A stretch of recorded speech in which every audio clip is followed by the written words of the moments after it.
She is a poet. A big round of applause for Rachel Tirki, guys.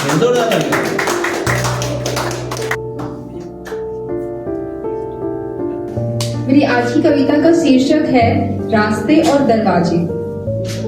रास्ते बहुत है चलने को, लेकिन अब एक भी बचा नहीं। दृश्य कुछ ऐसा है कि सब ठीक तो होगा, इसका किसी को पता नहीं।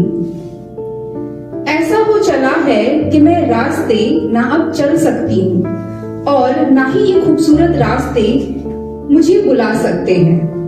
अब मैंने चुन लिया एक ऐसा घर जहां मुझे लगता सब ठीक है, लेकिन क्या सच में सब ठीक है? हाँ, सब ठीक है। यहाँ वो सब है जो सबको चाहिए होता है। मैं आजाद हूँ।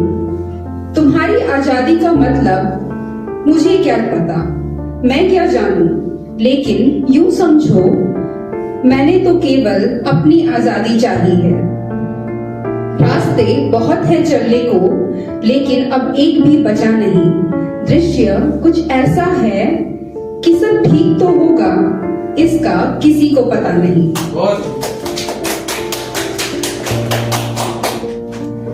कभी कभी समय मिले तो पुरानी यादों की राह चल देती हूँ। कभी कभी समय मिले तो पुरानी यादों की राह चल देती हूँ। कौन रोकेगा मुझे? पर कुछ ऐसा होता है कि दरवाजे पर ही रुक जाती हूँ। मुझे पता है ये दुनिया मुझे अपने रास्ते चलने से हमेशा रोकेगी, जैसे कि उन्हें सब पता है। अगर मैं निकल भी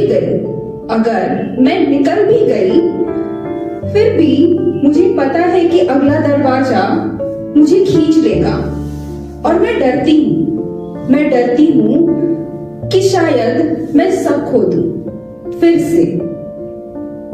रास्ता बहुत है चलने को, लेकिन अब एक भी बचा नहीं। दृश्य कुछ ऐसा है कि सब ठीक तो होगा, इसका किसी को पता नहीं। रास्ते और दरवाजों का अब किस्सा ही खत्म करती हूँ। मैं अब अपनी ही दुनिया में जीती हूँ। अपने हो चाहे ना हो अब फर्क नहीं पड़ता, चाहे जहां हो। मैं अब सारे राह छोड़ अपनी एक अलग राह बनाती हूँ। और ये रास्ता मुझे मेरी मंजिल देगा, जहां ना कोई बंधन, ना उलझन, ना शिकायत होगा, तो सिर्फ और सिर्फ इल्म ही होगा। धन्यवाद।